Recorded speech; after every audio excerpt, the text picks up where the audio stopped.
This movie is about Anna, a gifted young woman whose promising future is shattered in a single night of tragedy. Anna is not just any young adult, she is a talented cellist whose music has always been her sanctuary. When she plays, the world makes sense, her emotions flow through the strings, and the chaos around her disappears. Yet behind the music, her home life is complicated and dangerous. She lives with her mother and her stepfather, a man whose presence has always filled the house with unease. He drinks heavily, and his behavior grows more violent over time. One night, his aggression becomes unbearable. He corners Anna, his intentions vile, his actions threatening. In fear, Anna pushes him away. The accident that follows changes everything.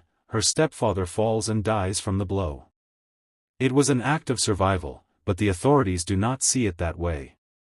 Instead of protecting her, her own mother testifies against her, condemning her as a murderer. Anna is sentenced and sent to prison, her life overturned. The moment Anna enters the prison gates, she feels her world collapse. The reception process is humiliating, every piece of dignity is stripped away. She is searched, mocked, and treated as less than human. Guards remind her that she is no longer free, she belongs to the system now. Soon she meets Frank, the prison warden, a man whose cold authority fills every corner of the institution. He lays down his rules without sympathy. Survival in this place demands obedience, and those who resist will be broken. Anna is then escorted to her cell, where she meets Jenny, an older inmate. Jenny has survived long years inside and understands the cruel dynamics. She warns Anna in simple words, "You must adapt or you will be destroyed." The following day in the prison yard, Anna's fragile sense of self is tested. She encounters Cody, the ruthless leader of a powerful inmate gang. Cody is calculating, intimidating, and rules through fear. She notices Anna's vulnerability immediately.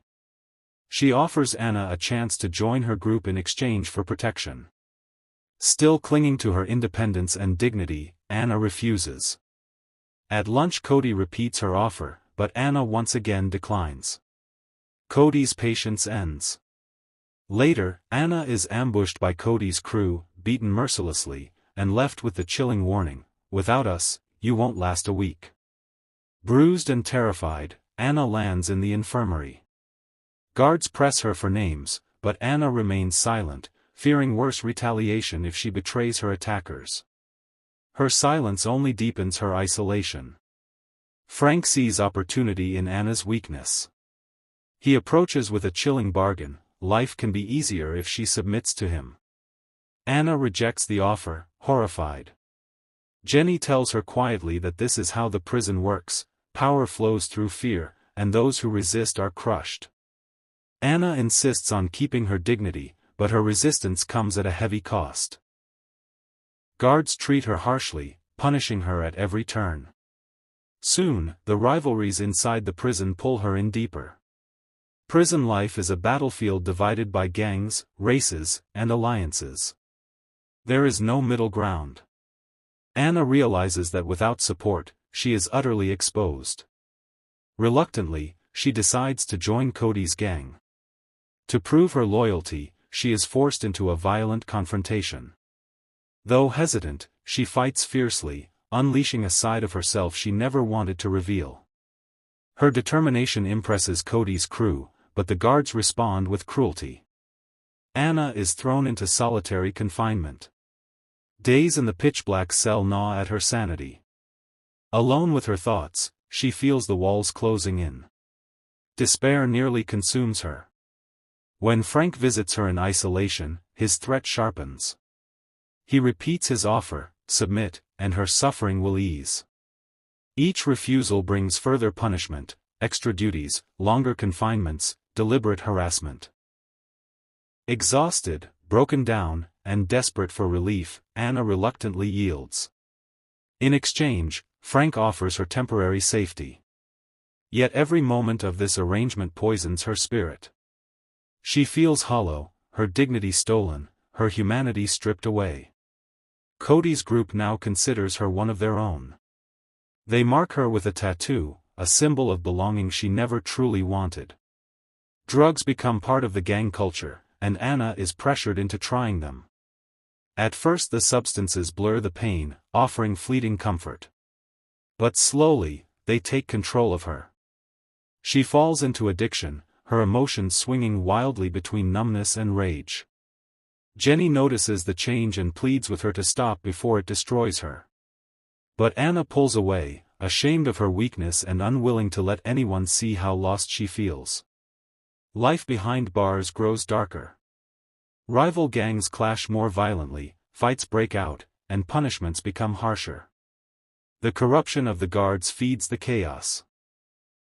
Frank grows bolder, his abuse of power more obvious, but inmates are too terrified to resist. Anna, caught in the middle of violence and exploitation, spirals deeper into despair. One night, consumed by hopelessness, she considers ending her own life. She prepares to give up entirely, but guards intervene just in time. The attempt leaves her shaken, but also strangely resolved. Something inside her realizes that surrender is not the answer.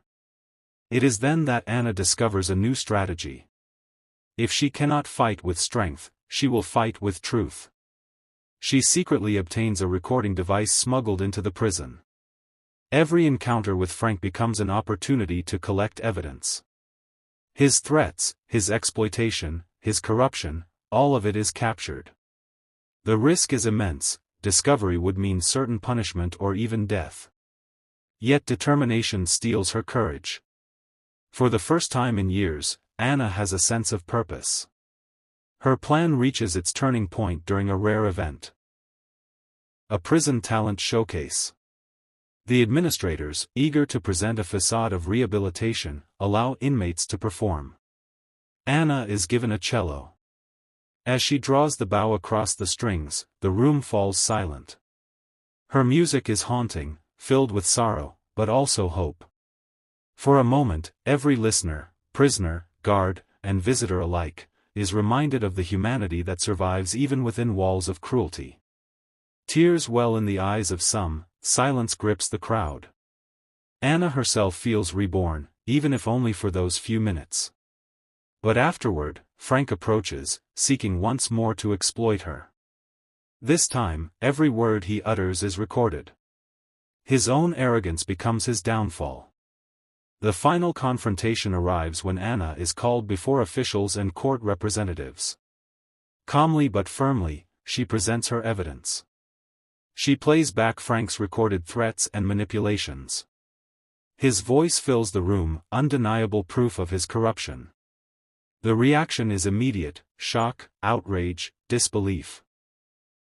Guards stare in silence, administrators exchange panicked looks, and Frank's authority disintegrates. His carefully constructed facade collapses in seconds. He is arrested, dragged away in disgrace, stripped of the power he abused for so long. For the first time, Anna feels justice has touched her life. Her release soon follows. Walking out of the prison gates, she is scarred but unbroken. The horrors she endured, the humiliation, the violence, the exploitation, the addiction, will never vanish from her memory. Yet they have forged her into someone new, someone stronger. She chooses to rebuild her life from zero, determined to reclaim the music that once gave her meaning. The cello, once a symbol of her lost innocence, now becomes the tool of her rebirth. This story is more than a tale of suffering.